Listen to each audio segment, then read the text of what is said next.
الحمد لله الذي جعل الشمس والقمر بحسبان والنجم والشجر يسجدان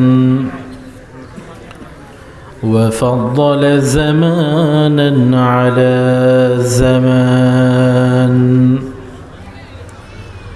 كما فضل مكانا على مكان وإنسانا على إنسان ونشهد أن لا إله إلا الله وحده لا شريك له ونشهد أن سيدنا ومولانا محمدًا عبده ورسوله أرسله بالحق بشيرا ونذيرا وداعيا إلى الله بإذنه وسراجا منيرا أما بعد فقد قال الله تعالى في كلامه المجيد وفي فرقانه الحميد أعوذ بالله من الشيطان الرجيم بسم الله الرحمن الرحيم ومن يطع الله والرسول فأولئك مع النبيين والصديقين والشهداء والصالحين وحسن أولئك رفيقا صدق الله العظيم وقال رسول الله صلى الله عليه وسلم من أحب سنتي فقد أحبني ومن أحبني كان معي في الجنة أو كما قال عليه الصلاة والسلام إن الله وملائكته يصلون على النبي يا أيها الذين آمنوا صلوا عليه وسلموا تسليما اللهم صل على محمد وعلى آل محمد كما صليت على إبراهيم وعلى آل إبراهيم إنك حميد مجيد সবাই আমার সাথে দরুদ পড়েন اللهم بارك على محمد وعلى آل محمد كما باركت على إبراهيم وعلى آل إبراهيم إنك حميد مجيد بلغ العلا بكماله كشف الدجى بجماله حسنت جميع خصاله صلوا عليه وآله ये करम के तो है दरून दिल ये शरफ के तो है रहीने जाम ये करम के तो है दरून दिल, ये शरफ के तो है रहीने जा, के पहुँचे सके तेरे हुस्न तक न गुमारा न ख्याल रा, बलगल उला बिकमालिही कशफत दुजा बिजमालिही, हसनत जमीउ खिसालिही, सल्लू अलैहि व आलिहि। सुबहानल्लाह। উপস্থিত সম্মানিত মুসল্লিয়ানে কেরাম, মুরব্বিয়ান আজম এবং দিন দরুদি যুবক ভাইরা, আল্লাহ পাক রব্বুল আলামিনের নিকট লাখো কোটি শুকরিয়া যে আল্লাহ পাক রব্বুল আলামিন আমাদেরকে এই মাহফিলে বসার তৌফিক দান করেছেন। তাই সকলে অন্তর থেকে বলি আলহামদুলিল্লাহ। খুতবার শেষাংশে যখন দরুদ পড়তেছিলাম খেয়াল করলাম যে আমাদের বেশিরভাগ ভাইয়ের মুখ বন্ধ ছিল। আমার সাথে আপনারা জবাব দেন তো, রাসূলুল্লাহ সাল্লাল্লাহু আলাইহি ওয়াসাল্লামের নাম শোনার সাথে সাথে কোনো কিছু ওয়াজিব হয় কি হয় না? কি ওয়াজিব হয়? দরুদ শরীফ পড়া ওয়াজিব। তাহলে আমি যখন দরুদ পড়লাম আপনারা তো চুপ ছিলেন। আল্লাহ রসুল সাল্লাল্লাহু আলাইহি ওয়াসাল্লাম একবার মিম্বারের মধ্যে চড়তেছিলেন। প্রথম সিঁড়িতে পা রাখার পর বললেন আমিন, দ্বিতীয় সিঁড়িতে আবার বললেন আমিন, তৃতীয় সিঁড়িতে আবার বললেন আমিন। সাহাবায়ে কেরামগণ জিজ্ঞাসা করলেন, ইয়া রাসূলুল্লাহ, আপনি আজ যে কাজটা করলেন আর কখনো তো আমরা দেখি নাই আপনাকে এমন কাজ করতে। আপনি কখনোই তো মিম্বারে ওঠার সময় আমিন বলেন না, আজকে বলার কি কারণ রয়েছে? রাসূলুল্লাহ সাল্লাল্লাহু আলাইহি ওয়াসাল্লাম বললেন যে আমার নিকট জিবরাইল আমিন আলাইহিস সালাতু ওয়াসসালাম এসেছিলেন। তিনি এসে আমাকে, আমি যখন প্রথম সিঁড়িতে পা রাখলাম, তিনি আমাকে বললেন, ধ্বংস হোক ওই ব্যক্তি যে আপনার নাম শুনলো অথচ দরুদ পড়ল না। তো রাসূলুল্লাহ সাল্লাল্লাহু আলাইহি ওয়াসাল্লাম বলেন, আমি এই দোয়া শোনার পরে বললাম আমিন। তারপর আবার দ্বিতীয় সিঁড়িতে যখন পা রাখলাম, জিবরাইল আমিন বললেন, ইয়া রাসূলুল্লাহ, ধ্বংস হোক ওই ব্যক্তি যে তার মা বাবাকে জীবিত অবস্থায় পেল অথচ তাদের সন্তুষ্টি হাসিল করতে পারল না। রাসূলুল্লাহ সাল্লাল্লাহু আলাইহি ওয়াসাল্লাম দ্বিতীয় সিঁড়িতে আমিন বললেন এবং সর্বোচ্চ সিঁড়িতে পা রাখার পর বললেন, ইয়া রাসূলুল্লাহ, ধ্বংস হোক ওই ব্যক্তি যে রমজান মাস পেল অথচ নিজের গুনাহকে মাফ করাইতে পারল না।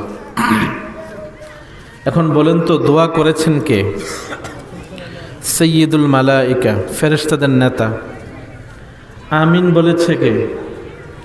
সাইয়্যিদুল মুরসালিন সাল্লাল্লাহু আলাইহি ওয়াসাল্লাম, সমগ্র জগতের নবী, আখেরি পয়গম্বর।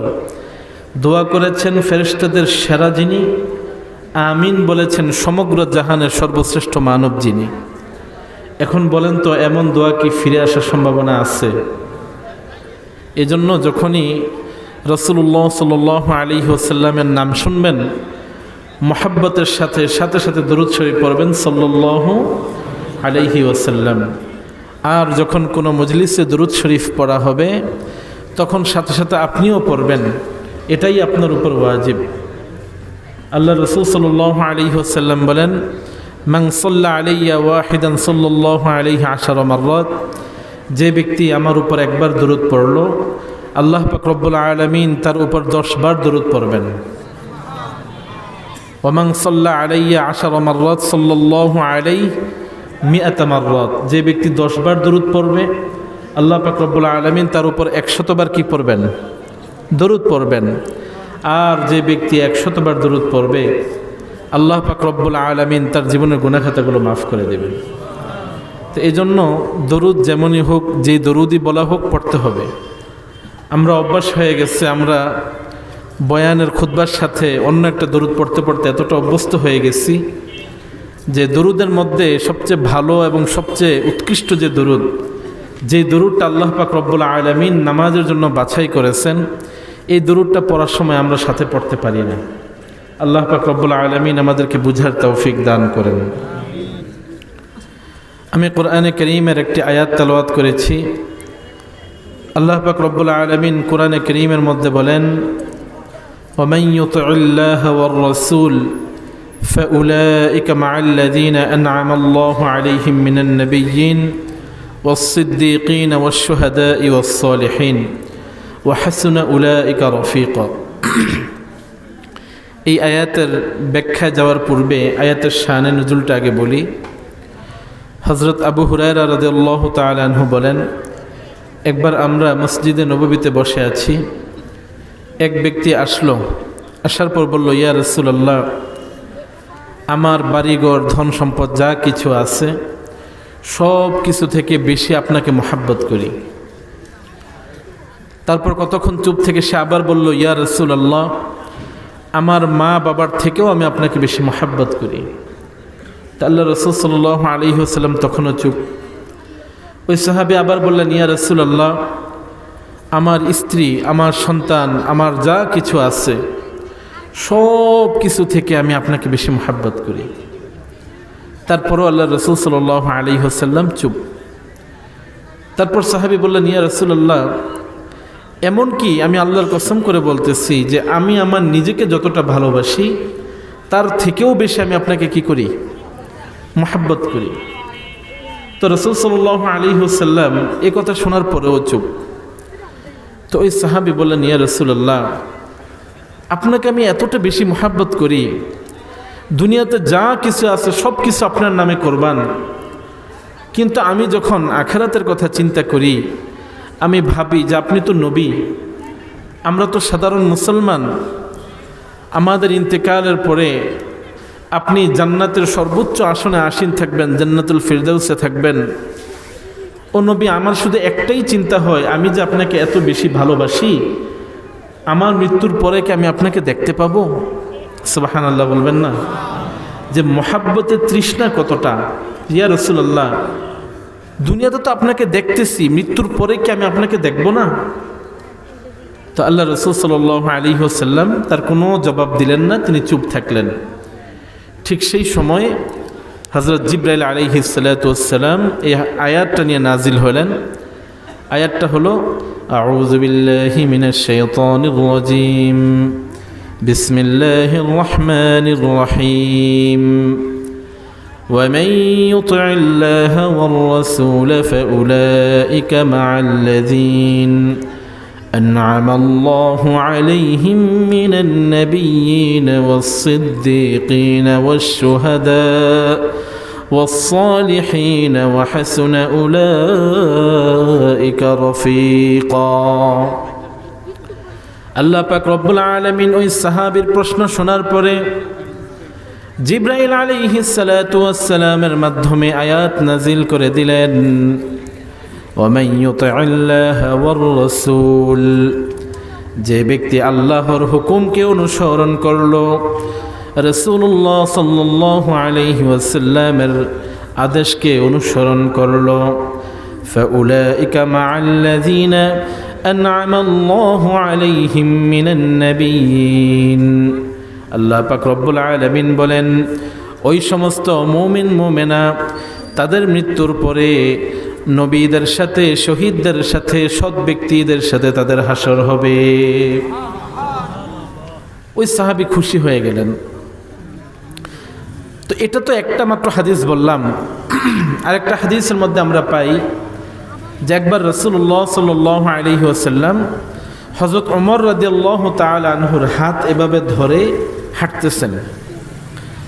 তো হযরত ওমর রাদিয়াল্লাহু তাআলা আনহু বলেন, ইয়া রাসূলুল্লাহ, আমি আপনাকে মহাব্বত করি, এত বেশি মহাব্বত করি যে পৃথিবীতে যা কিছু আছে সব কিছু একদিকে, আপনি নবী একদিকে, তবে আমি ছাড়া বাকি সব কিছু থেকে বেশি আপনাকে কি করি?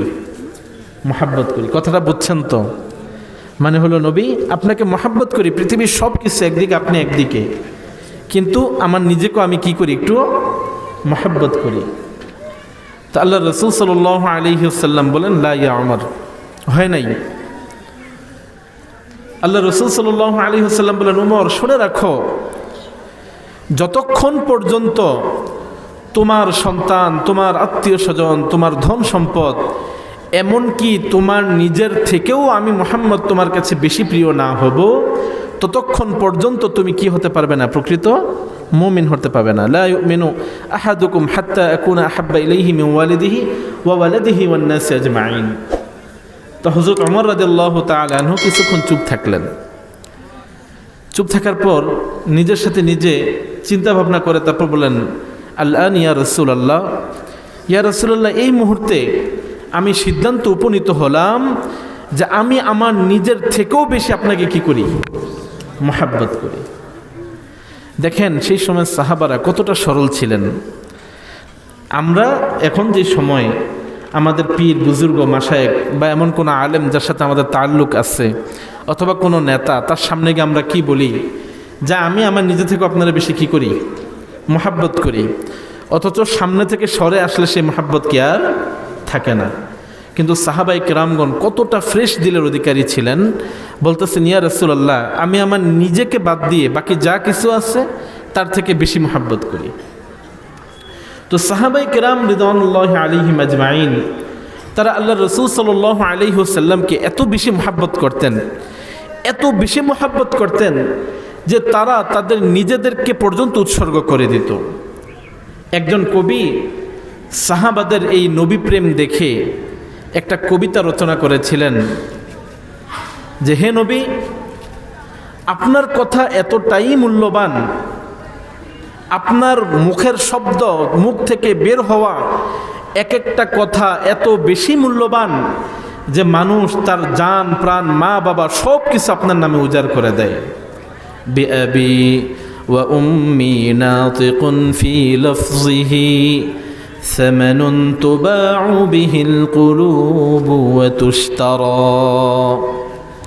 ও নবী, আপনার জবান নিঃসৃত প্রত্যেকটা কথা, আপনার জবান মুবারক থেকে যেই কথাই উচ্চারিত হোক না কেন, ইয়া রাসূলুল্লাহ, ইয়া হাবিবাল্লাহ, আমাদের নিকট আপনার জবানের প্রত্যেকটা কথার এমন মূল্য, আপনার একটি কথার স্বার্থে আমি আমার নিজেকে, আমার সন্তানকে, আমার মা বাবাকে আপনার জন্য আমি কোরবান করে দিব। নবীর প্রতি এত বেশি মুহাব্বত ছিল। এর অন্যতম একটা উদাহরণ হলো, যারা উমরায় গেছেন, বীর ওসমান নামে একটা কুয়া দেখছেন কিনা? যারা উমরায় গেছেন উহুদের কাছাকাছি এলাকায়, তো একবার হযরত ওসমান রাদিয়াল্লাহু তাআলা আনহু এবং সাহাবাদের একটা জামাত রাসূলুল্লাহ সাল্লাল্লাহু আলাইহি ওয়াসাল্লামের সাথে হাঁটতেছেন। তো উহুদের কাছাকাছি কিছু মুসলমান ছিল। তারা এসে বলল, ইয়া রাসূলুল্লাহ, আমরা এখানে যারা আছে আমাদের অনেক কষ্ট হয়, এই এলাকায় পানি নাই, আমরা পানির জন্য হয়তো মদিনায় যাওয়া লাগে অথবা উহুদ পাহাড়ের ওই পাশে একটা কবিলা আছে সেখানে যাওয়া লাগে। তো ইয়া রাসূলুল্লাহ, আপনি যদি কোনো ব্যবস্থা করে দিতেন। তো রাসূলুল্লাহ সাল্লাল্লাহু আলাইহি ওয়াসাল্লাম সাহাবাদের দিকে ফিরে বললেন যে, তোমাদের মধ্যে যদি কেউ এখানে একটা কুয়া খনন করে দিতে পারো, আমি তার জন্য আল্লাহ পাক রব্বুল আলামিনের কাছে জান্নাতের দোয়া করব। হযরত ওসমান রাদিয়াল্লাহু তাআলা আনহু তিনি তৎক্ষণাৎ সেখানে সিদ্ধান্ত নিয়ে নিলেন যে এখানে অবশ্যই একটা কুয়া হবে, কূপ তৈরি করবে। তো ঐতিহাসিকগণ, মুআররিখিনগণ বলেন যে আজকের সময়ে এসে হযরত ওসমান রাদিয়াল্লাহু তাআলা আনহু যে কুয়াটা খরিদ করেছিলেন বা যেই কূপটা মুসলমানদের জন্য সদকা করেছিলেন, আজকের সময়ে যদি সেটার মূল্য নির্ধারণ করা হয় তাহলে 1,00,000 কোটি টাকা দাম হবে। কত টাকা? সুবহানাল্লাহ বলবেন না? 1,00,000 কোটি মানে কি বোঝেন? 1 লাখ যদি হয়, তা যদি আবার 100 বার হয় তখন কি হয়? 1 কোটি হয়। আর এই 1,00,000 কোটি সমপরিমাণ এই কূপের দাম। শুধু কি তাই? আরেকবার রাসূলুল্লাহ সাল্লাল্লাহু আলাইহি ওয়াসাল্লাম এক জনপদের মধ্যে দিয়ে হাঁটতেছিলেন। তো সেখানে তিনি দেখলেন যে একটা কূপের চারপাশে ব্যারিকেড দেওয়া। আমাদের সমাজে এমন কিছু মানুষ আছে যে যেই জিনিসটা মানুষ বেশি ব্যবহার করতে চায় ওটা চারপাশে একদম ভালো করে ব্যারিকেড দিয়ে দেয়, যেন কেউ কাছেও আসতে না পারে। গ্রাম দেশে খুব বেশি দেখা যায়, একজনের পুকুর আছে, পুকুরের চারপাশ দিয়ে বড়ই গাছের কাঁটা দিয়ে কি দিয়ে দেয়, বেড়া দিয়ে দেয়, যে এই পুকুর শুধু আমরা ব্যবহার করব, অন্য বাড়ির কেউ কি করতে পারবে না, ব্যবহার করতে পারবে না। তো রাসূলুল্লাহ সাল্লাল্লাহু আলাইহি ওয়াসাল্লাম ওই জনপদ দিয়ে যখন যাচ্ছেন, তিনি দেখলেন যে একটা কূপ, তার চারপাশে ব্যারিকেড দেওয়া। তো রাসূলুল্লাহ সাল্লাল্লাহু আলাইহি ওয়াসাল্লাম স্থানীয় মুসলমানদের কাছে জানতে চাইলেন যে আসলে কারণটা কি। তো সেই এলাকার যে মুসলমান তারা এসে বলল, ইয়া রাসূলুল্লাহ, এই কূপটা একজন ইয়াহুদির। কার? একজন ইয়াহুদির। ইয়া রাসূলুল্লাহ, সে মুসলমানদেরকে এখান থেকে পানি ব্যবহার করতে দেয় না, আমরা দূর দূরান্ত থেকে পানি আনা লাগে। তো আল্লাহ রাসূল সাল্লাল্লাহু আলাইহি ওয়াসাল্লাম সাহাবা যারা সাথে ছিলেন তাদেরকে ডেকে বলতেছেন, তোমাদের মধ্যে কেউ যদি এই কূপটা কিনতে পারো অথবা এখানকার মুসলমানদের জন্য একটা কূপ খনন করতে পারো, তাহলে আমি জান্নাতের ব্যাপারে তোমাকে সুসংবাদ দিচ্ছি। সুবহানাল্লাহ বলবেন না?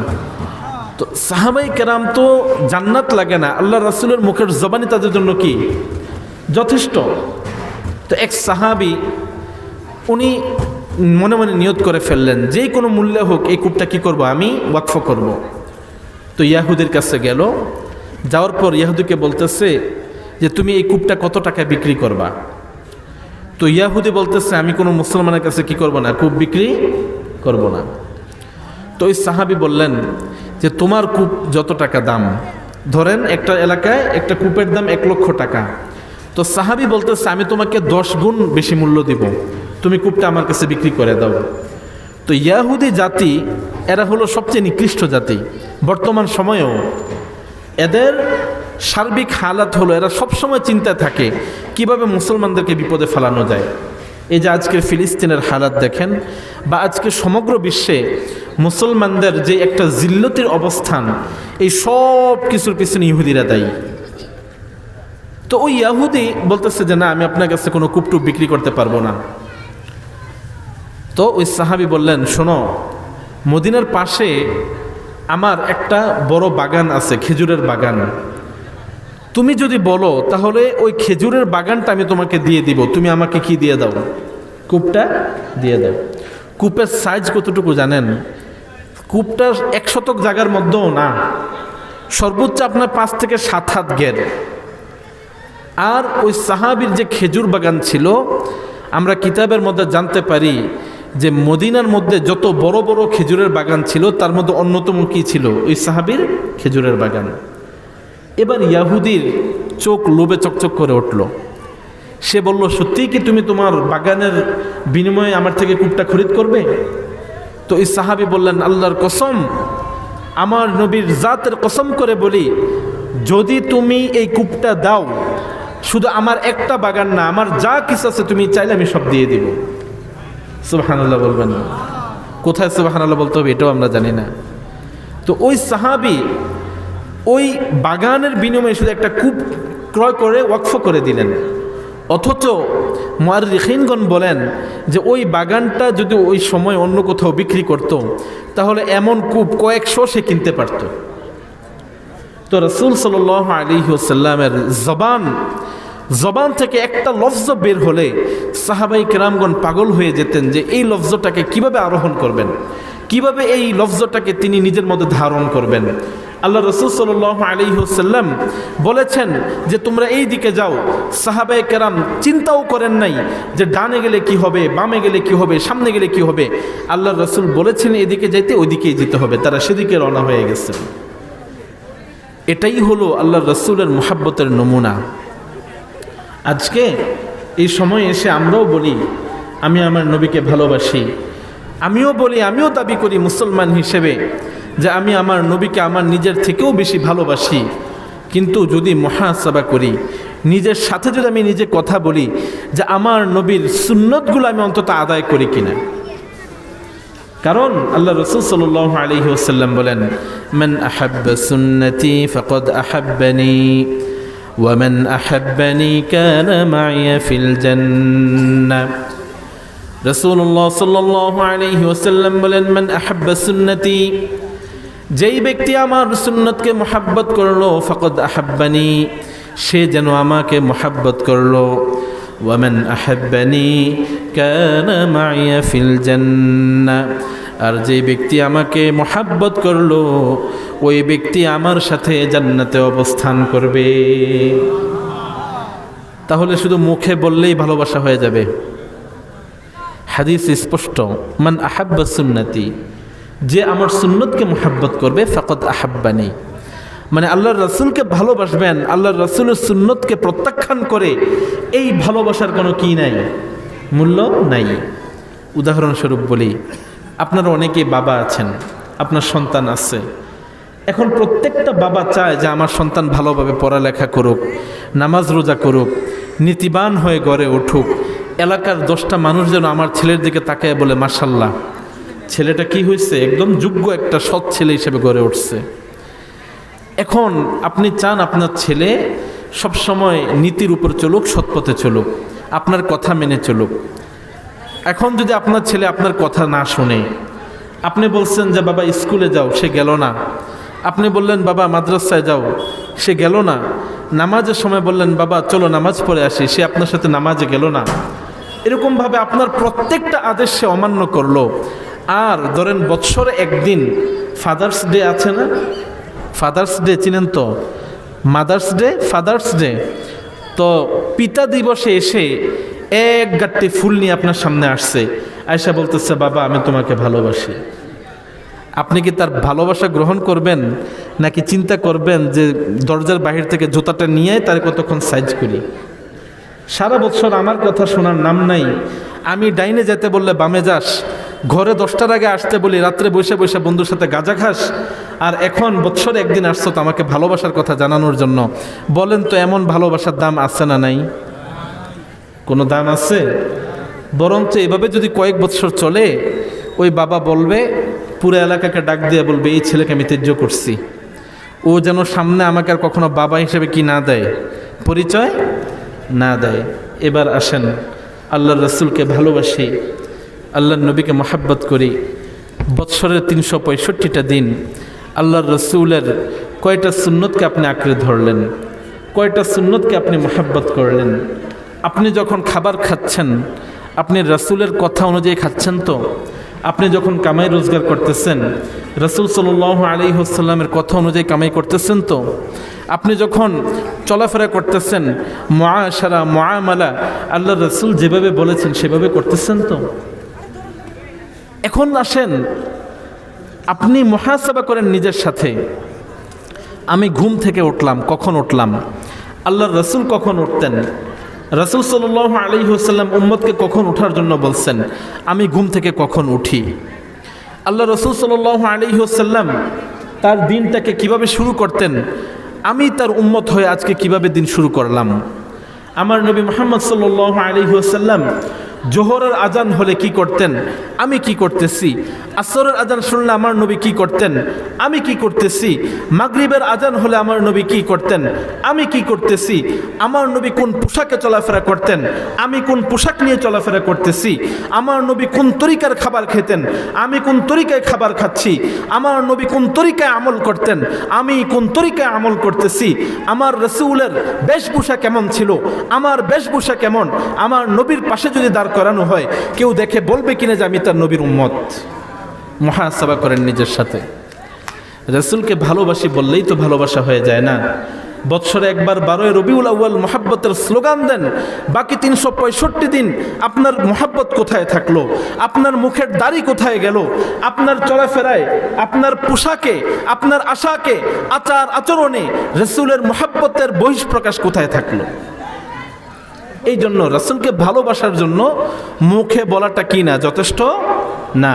মান আহাব্বা সুন্নতি ফাকাদ আহাব্বানি ওয়া মান আহাব্বানি কানা মাইয়া ফিল জান্নাহ। আমার নবী বলেন যে আমার সুন্নতকে মহব্বত করলো সে আমাকে মহব্বত করলো। আপনি জবানে বলতেছেন আমি আমার নবীকে মহব্বত করি, কিন্তু আপনার কাজে কর্মে নবীর সুন্নত নাই, তাহলে এই মহাব্বত আল্লাহর নবী স্বীকৃতি দিবেন কি দিবেন না? স্বীকৃতি দিবেন? এই জন্য আল্লাহর নবীকে যদি সত্যিই ভালোবাসি তাহলে সুন্নতকে আঁকড়ে ধরবো কি ধরবো না? কে কে রাজি আছে হাত তুলে দেখাই। আল্লাহ তুমি কবুল করো, আল্লাহ তুমি সবাইকে কবুল করো।